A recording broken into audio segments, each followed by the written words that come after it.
ಯಾರೇ ಅಕ್ಕ ಬೆಂಗಳೂರು ಕಾಯೋಳು, ಅಮ್ಮನಿಗೆ ಅಮ್ಮ ಅಣ್ಣಮ್ಮ, ಯಾರೋ ತಮ್ಮ ಕರ್ಗಾನ್ ಮೆಚ್ಚೋಳು, ಮಲ್ಲಿಗೆಯ ಮುಡಿಯೋ ಅಣ್ಣಮ್ಮ.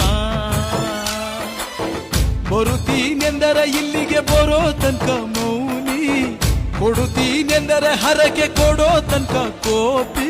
ಆಡಿದ್ ಮಾತನ್ ಮೀರ್ದಿರೋ ಭಕ್ತರ ಇವಳಿಗೆ ಇಷ್ಟ ಇಷ್ಟ. ಯಾರೇ ಅಕ್ಕ ಬೆಂಗಳೂರು ಕಾಯೋಳು, ಅಮ್ಮನಿಗೆ ಅಮ್ಮ ಅಣ್ಣಮ್ಮ, ಯಾರೋ ತಮ್ಮ ಕರ್ಗಾನ್ ಮೆಚ್ಚೋಳು, ಮಲ್ಲಿಗೆಯ ಮುಡಿಯೋ ಅಣ್ಣಮ್ಮ.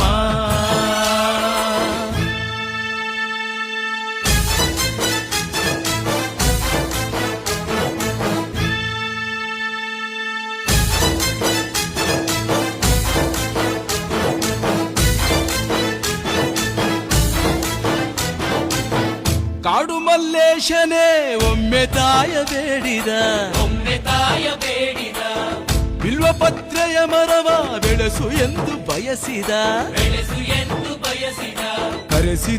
ಕರೆಸಿದಳು ಕೆಂಪೇಗೌಡರ ಇಲ್ಲಿಗೆ, ಮರದ ಜೊತೆ ನಗರವನ್ನು ಕಟ್ಟಿಸಿದಳು ಮೆಲ್ಲಗೆ. ಪೂಜೆ ಬಿಟ್ಟ ನಗರ ದೊರೆಯ ವಿಜಯನಗರಕ್ಕೆ, ರವಾನಿಸಿ ಹಾಕಿಸಿದಳು ಸೆರೆಯ ವಾಸಕ್ಕೆ. ಕೊಟ್ಟ ಮಾತಾ ಬಿಟ್ಟ ಹರಕೆ ಗೆದ್ದಿ ಮಾಡಿಸಿ, 2 ವರುಷ ಅಳಿಸಿ ನಗಿಸಿ ತಂದು ಮನ್ನಿಸಿ. ಬರುತ್ತೀನೆಂದರೆ ಇಲ್ಲಿಗೆ ಬರೋ ತನಕ ಮೌನಿ, ಕೊಡುತ್ತೀನೆಂದರೆ ಹರಕೆ ಕೊಡೋ ತನಕ ಕೋಪಿ. ಆಡಿದ್ ಮಾತನ್ ಮೀರ್ದಿರೋ ಭಕ್ತರ ಇವಳಿಗೆ ಇಷ್ಟ ಇಷ್ಟ. ಯಾರೇ ಅಕ್ಕ ಬೆಂಗಳೂರು ಕಾಯೋಳು, ಅಮ್ಮನಿಗೆ ಅಮ್ಮ ಅಣ್ಣಮ್ಮ, ಯಾರೋ ತಮ್ಮ ಕರ್ಗಾನ್ ಮೆಚ್ಚೋಳು, ಮಲ್ಲಿಗೆಯ ಮುಡಿಯೋ ಅಣ್ಣಮ್ಮ.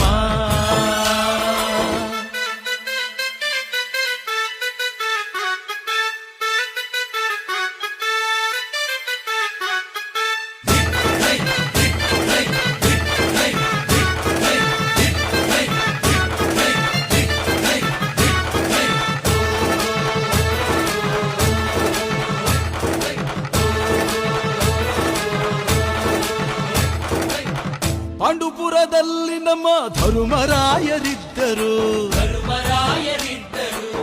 ಹೆಣ್ಣಿಂದ ವನವಾಸವೆಂದು ಸತಿಯ ನಿಂದಿಸಿದ್ದರು.